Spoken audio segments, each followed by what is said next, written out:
I want to welcome you again to Unity of Aliso Viejo, where we greet you in the name of all that is beautiful and sacred, where we embrace all paths that teach love.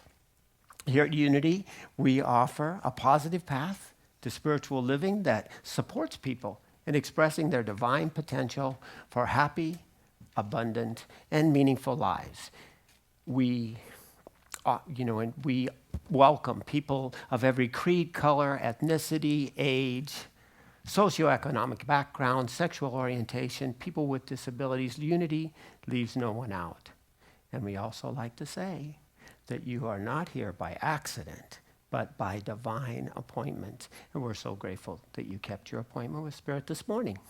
It's great to be back. I missed all of you last week, but Randy and Denise did an amazing job. And so you were treated to the best while I was gone. Now, I was with my daughter, Carrie. Carrie, after 13 years of marriage, got divorced this year. Her husband left. So this was her first non-anniversary, July 7th.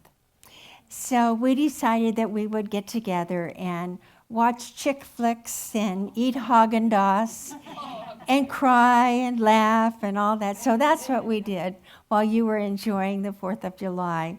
And she's back home in Las Vegas now with the girls, and she's doing fine, and she's going to be just fine. And today we start a new series. I'm so excited. We're going to be talking about happiness for the next several weeks. And today we're talking about the happiness from the inside out, about the foundation, which is taking ownership. One of my research assistants sent me these. An irritated father complained to his golf buddy, "When I was a kid, my parents sent me to my room without supper if I misbehaved. But my son has his own TV, telephone, computer, and every computer game and CD player in his room." "So how do you handle it?" his friend asked. "I send him to my room," he said. Laugh and the world laughs with you. Cry and it's not going to change anything but your mascara. I know that one well. Well, we're learning that we are responsible. This is the foundation of happiness, is knowing that we're responsible for our own happiness. We're not here so that somebody else can make us happy. It's our responsibility to take ownership. Emerson said, "Most of the shadows of this life are caused by standing in one's own sunshine." And James Dillett Freeman had a poem he wrote about, being one with the light, and the only time we can't see the light is because we've gotten in between the light and the problem and put the shadow where the light should be. Well, the first idea that I'd like us to consider this morning is to focus on the solution. And we have the beautiful Maya Angelou, who we just lost recently, who said, "If you don't like something, change it. If you can't change it, change your attitude." Now, today we talk about the foundation. Now, if you've ever worked on the foundation of a house, you know how important it is. Something happened when they were working on the foundation of this house. Now, when we're expecting somebody else to make us happy, this is what the foundation of our happiness looks like. It's kind of sliding down the hill.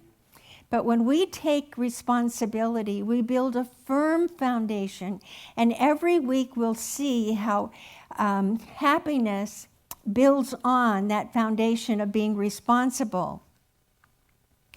If you've ever been in a traffic jam and looked around, you've noticed how everybody responds differently. Some people are screaming and yelling and waving their arms around, and some people are using their fingers, and some people are jumping out of the car and yelling, and there's some people in there just boogieing to the music. Doesn't bother them at all.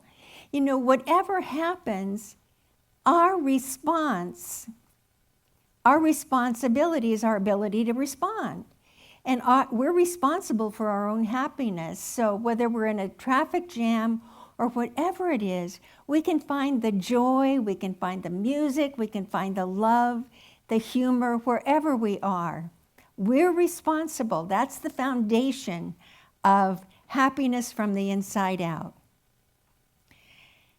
Another way to learn happiness from the inside out as a foundation is to look at the people that you admire and how they have overcome difficulty. And I thought of Oprah. A couple of years ago, she was just pretty much written off as far as her network was concerned. Everybody thought it was going to be a total failure. And she sat down with people she admired and respected and reworked things, and she's back on the way up again. So take time this week to think about the people that you admire and how they handle the challenges of life, how they take responsibility for their own happiness, and how they respond when things aren't perfect. Viktor Frankl wrote the wonderful book, Man's Search for Meaning, which many of us probably studied in high school. He was a victim of the Holocaust and was in a concentration camp. And he wrote this wonderful book about the experiences and how he responded in that horrific situation. We who lived in concentration camps can remember the men who walked through the huts, comforting others, giving away their last piece of bread. They may have been few in number, but they offer sufficient proof that everything can be taken from a man but one thing, the last of the human freedoms, to choose one's attitude in any given set of circumstances, to choose one's own way. Probably none of us will experience anything as horrific as that. But to be able to see and find the good in that is amazing. And that is the foundation for happiness from the inside out. That doesn't depend on what's going on outside, but happiness that comes because God is within us and joy is within us and happiness is within us, no matter what's going on around us. So the first idea is to focus on the solution, not on the problem. And number 2, look for the lesson and the gift. Don't lessons look like that? It's hard to imagine there's a gift in there sometimes. But look for the lesson, look for the gift in every lesson. Ariel's story is absolutely amazing. She was a neonatal nurse in a local hospital, and her eyes were feeling kind of dry one day. So she stopped on the way home at a pharmacy and picked up some Refresh or, the saline solution for her eyes. And as soon as she got home, she opened the cap and put it in her eyes. And all of a sudden, they burned like they were on fire. And she ran to the phone and called 911. They raced her to the hospital. Someone had tampered with the product and had put lye in with the saline. And she was blinded for the rest of her life. In that short a time. And she had lived a life full of depending on her sight. She was a nurse. She was also a photographer, an artist, a jeweler, a swimmer, and a pilot. All she did for months was lay in bed and cry and think about all she had lost and what her life would be. She felt like a toddler in a 34-year-old body. And this went on for about 6 months. And then she had a good talk with herself. And she asked herself, do you really want to spend the next 34 years of your life like you've spent the last 6 months, feeling sorry for yourself? And she thought about the blind people she had seen and their guide dogs. And she was a dog person, and she loved dogs. So she found the number and called, and they said she would first of all need to learn how to be able on her own to make it around the house and with a cane to take care of herself before she could have a dog. So she went every day on an outpatient basis, and she learned everything she needed to learn. And the day she got her dog Webster, everything changed. Instead of walking so gingerly with her cane, she was out there moving. And she was so happy with this new life. She went back to the hospital to work in transcribing. And then she decided she wanted to go to work for guide dogs for the blind.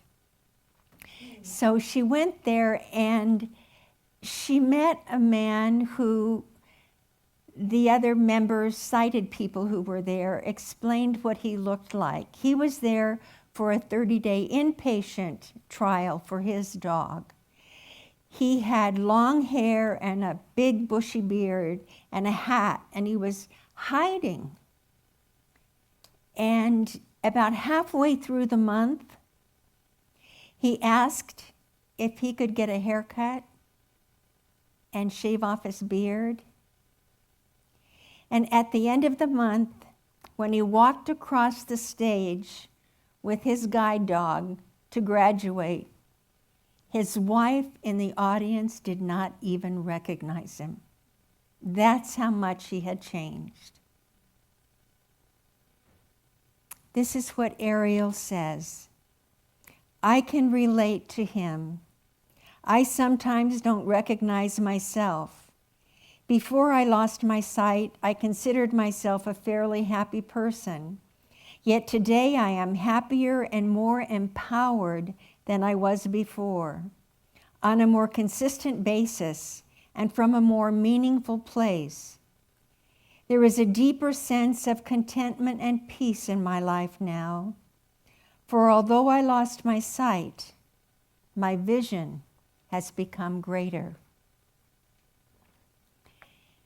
And then there's Sherry's story. Sherry was engaged to be married to Stan for a couple of years. And then 3 weeks before the wedding, Stan decided he didn't want to get married. So he told her, and this was in the evening, and what did I do wrong? What is it? You don't like the minister, you don't like the church, you don't like the cake, you don't like the, what's the problem? And he said, I just don't feel that close to you. Broken-hearted, she called a friend at 3 a.m. who she said, can I come move in with you? So she moved in with her, and it was day after day after day. What we had was so beautiful. What we had was so wonderful. What could possibly have gone wrong? And this went on and on and on and on. And then somebody suggested that she might want to go see a therapist.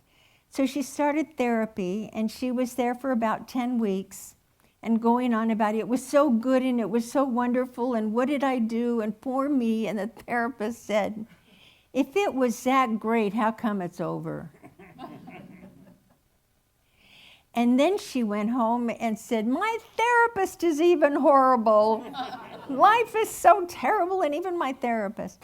And then one day at the office, one of her coworkers came in and sat down and talked to her, and she said, when I was 18 and pregnant, a week before the baby was going to be born, my boyfriend joined the army and left, and I never saw him again. She said, I moved through that. I don't know how I did it, but I did it. I knew that I had a child to raise, and if my child was going to have opportunities, I need to straighten myself out and be there for that child. She said, I've discovered that what looks like bad news isn't always bad news.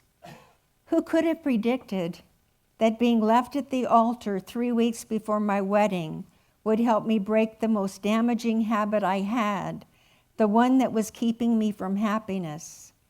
Blaming is a no-win proposition, and I've got better things to do, like being peaceful, content, and happy. Focus on the solution instead of the problem, and look for the lesson and the gift. And then number 3, make peace with yourself. Take a look at your part in whatever it is that is challenging you, because we all have a part in it or we wouldn't be there. His Holiness the Dalai Lama said, we can never make peace with the world until we make peace with ourselves. Today is a fresh start. It's a brand new beginning. Whatever has passed, and we are never going to create a better yesterday. Though no one can go back and make a brand new start, anyone can start from now and make a brand new beginning. So let's do that this week as we lay the foundation for happiness from the inside out.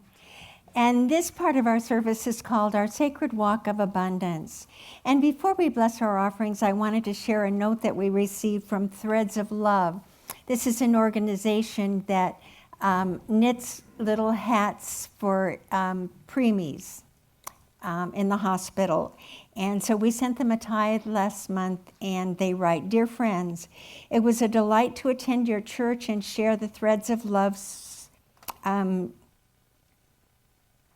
serving our ministry with you. Your service was very nice and everyone so friendly. Thank you for your generous donation to Threads of Love. It means so much to me, and it will allow us to continue helping so many babies and their parents. Thank you also, Don and Nam, for inviting me. You are all wonderful. Fondly, Jackie McFeeters. So thank you all for making that possible. And now, as we approach our Sacred Walk of Abundance, I invite you to hold your gifts in your hands, and just to explain why we have the Sacred Walk, if you're new, is that we believe that prosperity is body, mind, and spirit. And so we activate body, mind, and spirit as we walk forward. With every step, we bless our offerings, and we give thanks for every gift that God has given us. And then we place our gifts in the plate and take a blessing.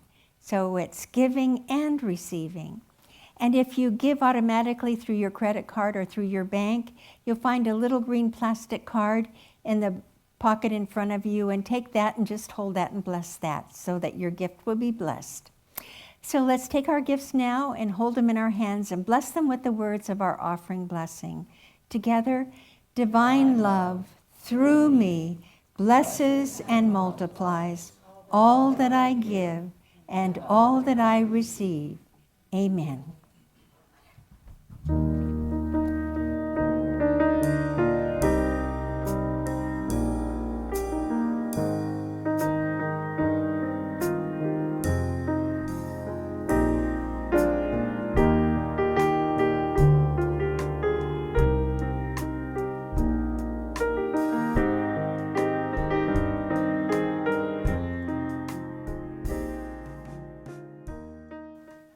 musicians will lead us into a time of meditation.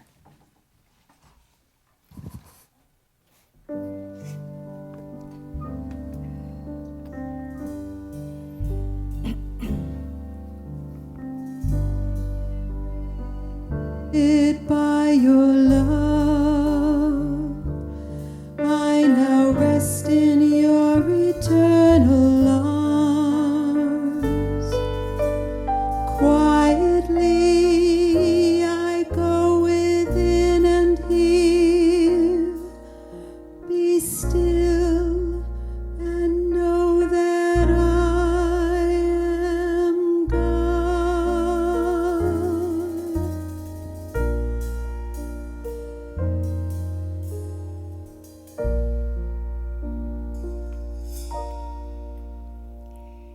Be still. That inner voice is ever reminding us, be still and know the presence of God. That presence is within you and all around you. Feel that presence of God's love washing over your physical being, taking with it any concern, any anxiety. Let it be washed away in the pure light of Spirit.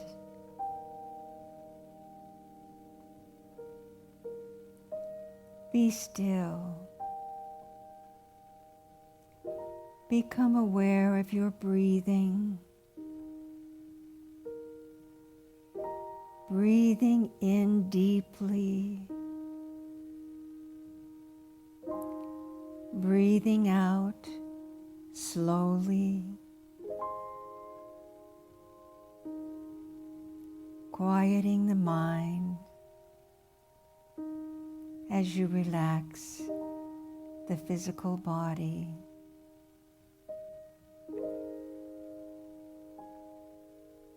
You are open and receptive to that still small voice that speaks to you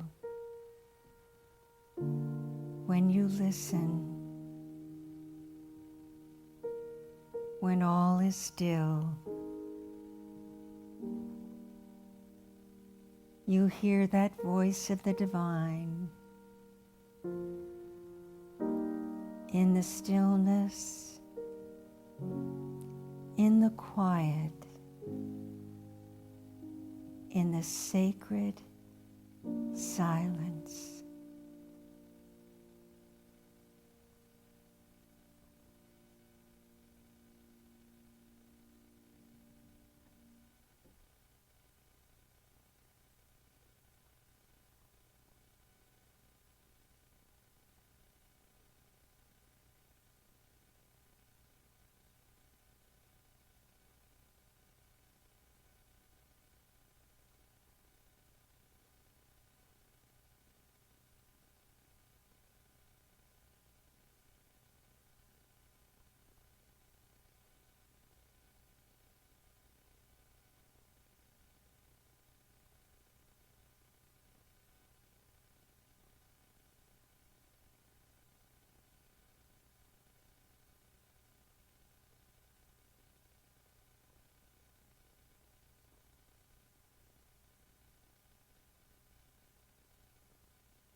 And now as we gently return our attention back to this time and place, let us sing softly together, "Sweep over my soul."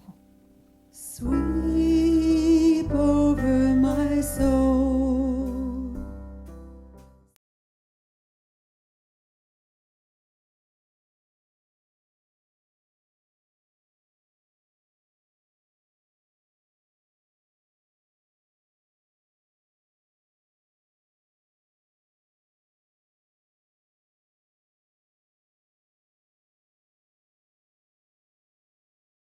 Sweet in grace and joy. And so it is. Amen.